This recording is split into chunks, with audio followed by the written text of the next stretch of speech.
What it do? Bedtime crew? No, I'm kidding. I'm kidding. Imagine if I just stole his whole flow, freaking all of bedtime's flow. I wonder how long I could I could do it with it before someone actually calls me out for it.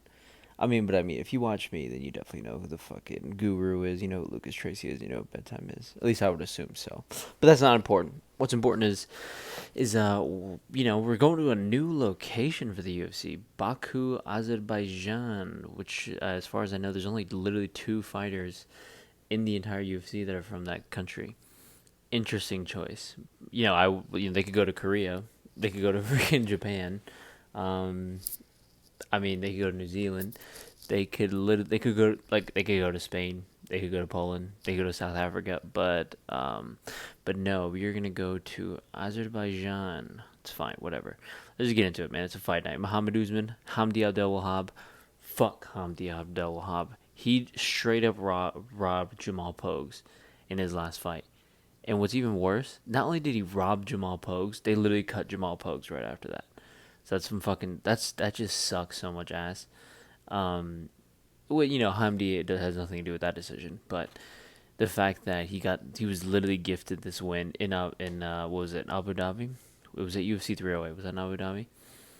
Either way, just typical bad decisions that happen in that area of the world that go towards certain fighters, but it's fine. It's fine. It's fine. We're gonna go with Muhammad Usman though. He's pretty good. Muhammad Usman is actually pretty good.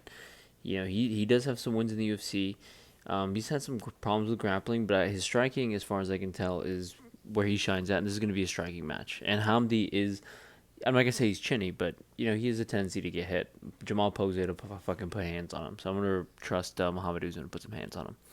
Tagir Ulanbekov versus Azat Maxim. I'm gonna go with Tagir. Tagir's pretty good, man. He had a very good last fight against Clayton Carpenter. It was a tough first round, but he was able to completely pull away with the unanimous decision in the second and third. Whereas Azat Maxim, I believe his last fight was against Charles Johnson, where that was also a very competitive fight. But I think at this point, I'm going to trust Tagir to go over here and get the win. Especially after beating a good prospect like Clayton Carpenter, I think he could handle what Azat Maxim's bringing to the table. Now, Arena Alexieva versus Claudia Segula. I'm going to go with Claudia Segula because as far as the two of them go, she's actually good looking. No, I'm joking. I'm joking. I'm gonna go. I'm gonna go with. I think I'm gonna go with Arena Alexieva. Let's check this. I believe Oh, Claudia has the bigger reach. I thought Arena has the bigger reach. I'm actually gonna go with Claudia. Actually, she's younger, longer reach, same height, 6-2, better record versus 5-2. Whatever, 1-5, who cares? But I'm gonna go with Claudia Segula for those reasons. And there's not many, but it's fine. Now, Daria Zeleznyakova, Melissa Dixon, or Melissa Mullins. I'm going to go with actually Melissa Mullins. She's actually pretty damn good. She's gotten some really good wins for her short-lived time here in the UFC. She's a little older, but I mean, these women fighters, it's like the older they get, the better they are. It's weird. But I'm going to go with Melissa Dixon. Ismail Nardiev versus Park Jung Young Park, however you want to say it. I like Jung Young Park a lot, man. He's one of the Korean brothers, and I'm gonna go with him to beat Ismail Nardiev. Don't let that 24-7 fool you, bro. Don't let the 24-7 fool you. This guy is fighting nobodies in the freaking in like the Middle Eastern European regional scene. Jung Young Park is actually very good. He was on a 4 fight win streak in the UFC before he was smudged up against the cage against Andre Muniz, and then he had a very good fight against comeback fight against Brad Tavares. I'm gonna go with Jun Young Park, man. He's very durable. He's got good range. He has submission ability, so he knows what to do if he gets to the ground. So for those reasons, I'm gonna go with Jun Young Park. Ko Seok Hyun versus Oban Elliott. Oban Elliott has to be probably one of the more overrated fighters in welterweight right now. Getting a KO over Basil Hafez, taking fucking Val Woodburn to a decision. What else? I mean, being friends with MMA Guru. It's just, it's just like, I honestly though, I believe this is Ko Seok Hyun's first fight in the UFC though, first fight in the UFC, and I did do my due diligence to watch a regional fight, and he looks good. But I mean, it's a regional fight though. A lot of guys look good on the regional scene. I am gonna go with Oban. But I think this is gonna be a decision. I don't think Oban's gonna be able to just walk through this guy like the way he did Basil Hafez. So I'm gonna go with Oban. Next, I'm gonna go with Muhammad Naimov Bogdan Grad. Interesting one. Muhammad Naimov, I believe his last fight, he was the one where he got choked by Felipe Lima in his debut. I just don't really like Muhammad Naimov's style. I feel like he's definitely more of a decision fighter. He's tough. He's got a fucking chin on him. But Bogdan Grad is actually very good. We've seen him have some very good performances so far in the UFC, and I'm hoping he can continue that here in the featherweight division against Muhammad Naimov. I'm going with Bogdan Grad. Nazim Sadikov, one of the local boys on this card. Nicholas Mota. A lot of people are predicting this is going to be fight of the night. I've seen it on like Burt MMA and a couple other pages, and honestly, I agree. These guys are fucking good strikers. Nicholas Mota is very tough. Nazim Sadikov is, truthfully, he's actually not that very good. Just like Rafael Fiziev, he's actually not that very good. I'm gonna go with Nicholas Mota to beat him. So hopefully that comes to pass. That comes to fruition because I'm trying to sweep a card, bro. I'm sweeping a card in 2025. I don't care how mid these cards are. I'm sweeping one of these. Miktabik, Oralbai, Tafik, Musayev. Tafik Musayev was not in the UFC a week ago. This fight was literally like put together. Dude, this guy's a fucking nobody, bro. Don't let that record fool you. This guy's a nobody. Nobody. He didn't even exist. He's literally an NPC they got for Miktabek Oralbai because they wanted him on the card and they didn't have anybody to fight him. Miktabek Oralbai, he's very good, tough. He's a very dangerous fighter, super durable, and he's got very high output, but he also has good cardio, good conditioning. The fight against Rebecca was very good.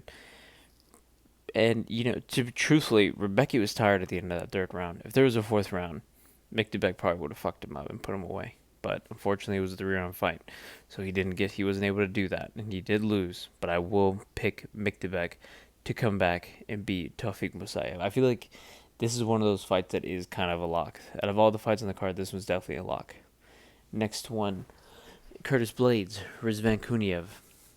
Fuck this matchmaking, truthfully. This guy should not be in the UFC. He's a fucking roid cheat. He's literally a fucking nobody. Like, nobody knows who this fucking guy is. And for some reason, he's getting fed this top 5 spot. Or I believe Curtis Blades is still top 5 spot in his debut against Curtis Blades. It's unbelievable. I don't know what the fuck the UFC is doing with some of these like new guys they're bringing in. They're bringing in like, I can understand the Bellator guys, but this isn't even a Bellator guy. I think this is a PFL guy. But even then, like, why are you giving these guys top 5 shots off the bat? Like, it just makes no sense to me, man. Now, I'm picking Curtis Blades, but I'm doing more than picking Curtis Blades. I'm begging Curtis Blades, please knock this fucking guy out, man. Get rid of this fucking bullshit, man. Just do your job. Knock him out, man. Don't be chinny, please. Next, Ignacio Bahamondes, Rafael Fiziev. I'm just going to go with Ignacio Bahamondes, honestly. The kid's on a tear right now. I don't think that Jalen Turner fight was really indicative of what he's very capable of. Jalen Turner sucks. And if you rewatch that fight, he was literally like waiting to get submitted. He literally has his hand up. He's like, it's not tight enough. It's not tight enough. And he goes, yeah, I'm going to tap. And he just started tapping. Like, didn't even try. So I'm going to go with Ignacio Bahamondes. Not because of his last fight, but because I believe he's actually very good. He's got a chin on him. He's way taller, way rangier than Rafael Fiziev. And I don't think Rafael Fiziev is really going to be able to close the distance on him that well. I mean, the guy went to war with Gaethje twice. He went to war with Bobby Green. Not a good look. And, yeah, I just don't really think...